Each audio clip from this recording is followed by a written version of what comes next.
Hi மக்களை, கடல் மற்றும் கடல் சார்ந்த சுவாரஸ்யமான தகவலாம் நம்ம சேனல் வந்து தொடர்ந்து பதிவிட்டு வரோம். இன்றைக்கி என்ன பார்த்தீங்கன்னா, நம்ம வந்து ஃபிஷிங் சம்மந்தமான தான் போட்டுக்கிட்டு இருக்கோம். ஆனால் இன்றைக்கி எப்படின்னா, நம்ம கேரளாவில் வந்து ஒரு கப்பல் வந்து முங்கிருச்சு அப்படின்னு சொல்லிட்டு சொல்கிறாங்க. எதுக்காண்டி முங்கிச்சு, இது ஏன் என்ன நடந்துச்சு அப்படிங்கிறத இந்த ஃபுல் வீடியோவில் வந்து பார்க்க போகிறோம்.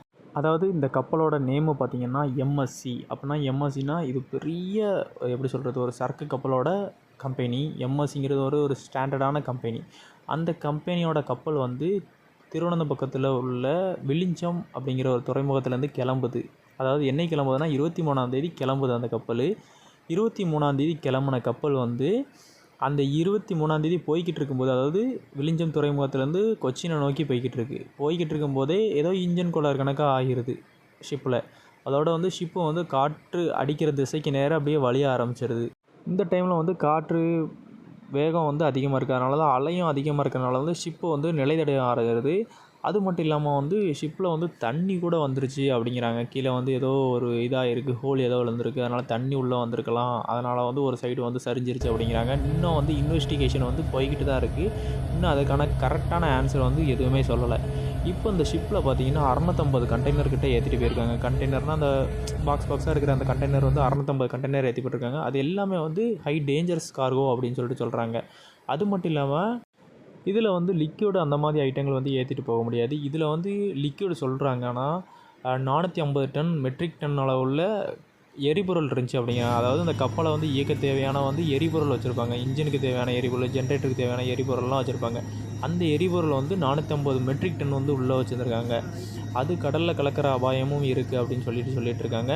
இன்ன வரைக்கும் வந்து அந்த கப்பலில் வந்து 24 பேர் வந்து பயணிச்சிருக்காங்க. அதில் எத்தனை பேரை வந்து மீட் எடுத்திருக்காங்கன்னா 21 பேரை வந்து ஃபஸ்ட்டே வந்து மீட் எடுத்துட்டாங்க. எல்லாருமே வந்து லைஃப் போட்டில் வந்து குதித்து எல்லாருமே வந்து எஸ்கேப் ஆகியிருக்காங்க. அதை வந்து நம்ம இந்தியன் கோஸ்ட் கார்டு வந்து சுஜாதா அப்படிங்கிற வந்து கோஸ்ட் கார்டு நேவி வந்து எல்லாத்தையும் வந்து காப்பாற்றிட்டாங்க. அது மட்டும் இல்லாமல் 3 பேர் வந்து சீஃப் இன்ஜினியர், கேப்டன், இன்னொருத்தவங்க வந்து மிஸ் ஆகியிருக்காங்க. அதுக்கப்புறம் அவங்களையும் தேடி பிடிச்சி காப்பாற்றிட்டாங்க.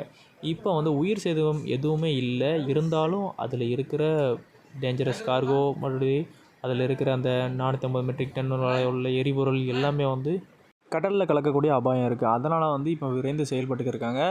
ஆனால் அப்படி இருந்துமே வந்து இப்போ என்ன ஆச்சுன்னா, ஷிப்பு வந்து 24ஆம் தேதி, அதாவது 23ஆம் தேதி வந்து ஷிப்பு வந்து இப்படி ஆகிருக்கு. 24ஆம் தேதி வந்து ஷிப்பு வந்து ஒன் சைடாக இதாகி அதை வந்து ரொம்ப எப்படி சொல்கிறது, காப்பாற்ற முடியாத நிலைமைக்கு வந்து அந்த ஷிப்பு போயிருச்சு. கடைசியில் அதில் உள்ள கண்டெய்னர் எல்லாமே வந்து கடலில் வந்து மிதக்க ஆரம்பிச்சிருச்சு. ஒவ்வொன்றா மிதக்க ஆரம்பித்து எல்லாமே வந்து கேரளாவில் உள்ள அந்த கொச்சின் பக்கத்தை வந்து சுற்றி இருக்கிற எல்லா இடத்துலையுமே வந்து கரையை ஒதுங்க ஆரம்பிச்சிருச்சு. அதை தான் வந்து நம்ம இந்த வீடியோவில் பார்த்துக்கிட்டு இருக்கோம் எல்லாத்தையும். இப்போ அந்த கரையை ஒதுங்கியும் வந்து ஒவ்வொரு ஊர்கள்லேயும் உள்ள அந்த போலீஸ் மூலிமா வந்து ஒவ்வொரு இதையும் வந்து கைப்பற்றிக்கிட்டே இருக்காங்க. ஒவ்வொரு இதையும் வந்து எடுத்துக்கிட்டே இருக்காங்க. இப்போ நம்ம தூத்துக்குடி அந்த சைடில் உள்ள எல்லாருமே வந்து நம்ம அங்கிட்டு தான் வந்து தொழில் பார்ப்போம். கொச்சின் சைடு அந்த சைடெலாம் போய் தொழில் பார்க்குறோம். அங்கே போட்லாம் நம்ம போட்டுலாம் நிறைய இருக்குது. எப்போவுமே வந்து நைட்டு போகும்போது வந்து பார்த்தே போங்க. இன்னும் ஒரு 2 நாள் வரைக்கும் வந்து இந்த போட்டில், அதாவது அந்த கப்பலில் உள்ள அந்த கண்டெய்னர் வந்து கடல் மேலே மறந்துக்கிட்டு தான் இருக்குது. இன்னும் அவ்வளோ கண்டெய்னருமே வந்து கைப்பற்றலை. அதனால் வந்து எப்போவுமே வந்து போட்டில் போகிறீங்கன்னா பார்த்தே போங்க. காற்றும் புயலுக்கும் நம்ம இந்தியா வானிலை அறிக்கையில் வந்து தமிழ்நாட்டுக்கு வந்து சொல்லியிருக்காங்க. அதனால் வந்து ரொம்ப சேஃபாக இருங்க. உங்களுக்குள்ளே வந்து ஒரு சந்தேகம் ஏற்படலாம், கண்டெய்னர் எல்லாமே வந்து இரும்பு தானே, அது எப்படி மிதக்குது அப்படின்னு சொல்லிட்டு நீங்கள் நினைக்கலாம். எல்லாமே வந்து கூலிங், அதாவது ரெஃபர் கண்டெய்னர்னு சொல்லுவோம். அதில் எல்லாமே வந்து உள்ளே ஃபுல்லாகவே வந்து தெர்மாக்கோல் தான் வச்சுருப்பாங்க. அதனால தான் வந்து அது மிதக்குது. சில கண்டெய்னர்ஸ் 1-2 கண்டெய்னர்ஸ் தான் ஓப்பனான கண்டெய்னர் எல்லாமே வந்து முங்கிடுது தண்ணிக்குள்ளே. மற்ற எல்லா கண்டெய்னருமே வந்து அந்த கரையை நோக்கி தான் அப்படியே ஒதுக்கிட்டே இருக்கும். அதாவது கடலோட குணாதிசயம் பார்த்திங்கன்னா, ஒரு பொருள் எதுவுமே வந்து கடலுக்குள்ளே வந்து கடக்க விடாது. இப்போ யாரும் இறந்துட்டாலுமே வந்து கடல் வந்து அப்படியே வெளியே தள்ளிடும். எங்கேயாவது ஒரு இடத்துல வந்து கரையை தள்ளிடும். அந்த மாதிரி தான் வந்து இந்த சைடு வந்து நடந்துக்கிறதுக்கு. இந்த கப்பலோட நேம் வந்து எம்எஸ்சி எல்சா 3 அப்படின்னு சொல்லிட்டு சொல்கிறாங்க. இது லிபேரியன் அந்த ஃப்ளாக், ஒவ்வொரு கப்பலுக்கும் வந்து ஒவ்வொரு வகையான ஃப்ளாக் கொடுத்துருப்பாங்க. அது வந்து லிபேரியன் ஃப்ளாகில் வந்து இந்த கப்பலை வந்து சேல் ஆகிக்கிட்டு இருக்குது. கேப்டன் வினோ அப்படிங்கிற யூடியூப் சேனலில் கூட போட்டிருப்பாங்க. அதாவது நம்ம வந்து கடலுக்கு போய் தொழில் பார்த்துக்கிட்டு இருக்கும்போது ஆங்கர் போட்டிருந்துருக்காங்க. அப்போ வந்து இந்த கப்பல் வந்து இன்ஜின் ஃபெயிலியர் ஆகி அப்படியே வந்து அவங்க போட்டை நோக்கி வலிஞ்சு வந்திருக்கு. அந்த டைமில் கொஞ்சம் அவங்க சுதாரிக்கலை அப்படின்னா இவங்க போட்டு இன்ஜினை வந்து ஸ்டார்ட் பண்ணி போட்டை கொஞ்சம் நகட்டலைன்னா இவங்க போட்டு மேலேயே வந்து இடித்து அவங்க போட்டு வந்து சேதாரம் ஆகிறதுக்கு நிறைய வாய்ப்புகள் இருக்குது. அதனால் வந்து நம்ம மக்கள் யாரும் வந்து கடலுக்கு போகிறவங்க வந்து பார்த்து போங்க. கடல் மேலே வந்து ஒயிட் கலரு கலர் கலராக வந்து மிதக்கும். என்னடான்னு சொல்லிட்டு மிதக்குன்னு பக்கத்தில் போய் பார்த்துறாங்க. எல்லாமே வந்து இரும்பு. நம்ம போட்டில் பட்டுச்சுன்னா நம்ம போட்டுக்கு தான் வந்து சேதாரமாகும். அதனால் வந்து பார்த்து கவனமாக வந்து தொழில் பாருங்கள். இந்த கப்பலை பார்த்தீங்கன்னா 24ஆம் தேதி நைட்டு, அதாவது ஒரு சுமார் ஒரு 12 அந்த சம்திங் டைமில் வந்து இந்த கப்பலை வந்து முங்கிருச்சு. இந்த முங்கினதுனால என்ன ஆச்சுன்னா, இதில் உள்ள வந்து அந்த எரிபொருள் இன்ஜின் வந்து எரிபொருள் வச்சுருந்தாங்கல்ல, எல்லாமே வந்து கடலில் கலக்க ஆரம்பிச்சிருச்சு. அது எல்லாமே வந்து மேலே ஃபுல்லாக ஸ்ப்ரெட் ஆகிருக்கிறதா வந்து பார்த்துட்டு இருக்கீங்க. நிறைய வகையான பொருட்களை வந்து இந்த ஷிப்பில் வந்து ஏற்றிட்டு போயிட்டு இருக்காங்க. கண்டெய்னரில் ஒவ்வொரு கண்டெய்னர்லேயும் ஒவ்வொரு வகையான பொருட்களை வந்து ஏற்றிட்டு போவாங்க. அது வந்து எப்படின்னா நம்மளை மாதிரி மக்கள் தான்.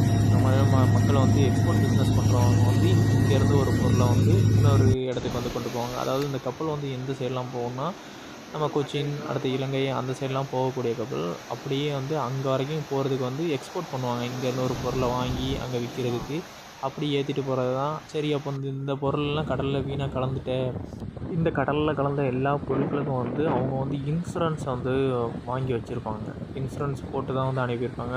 அதனால் வந்து அவ்வளோத்தையும் வந்து இன்சூரன்ஸில் கிளைம் பண்ணுவாங்கன்னு நான் நினைக்கிறேன். ஆனால் எப்படின்னு தெரியலை, அவங்களுக்கு தான் தெரியும். பாதிக்கப்பட்டவங்களுக்கு தான் அதோட வழி வந்து தெரியும்.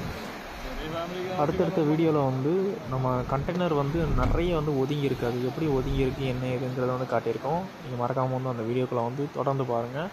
நெக்ஸ்ட் ஒரு கடல் வந்து நல்ல வீடியோவில் சந்திப்போம் மக்களே. தேங்க்யூ.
Baru mandai doang,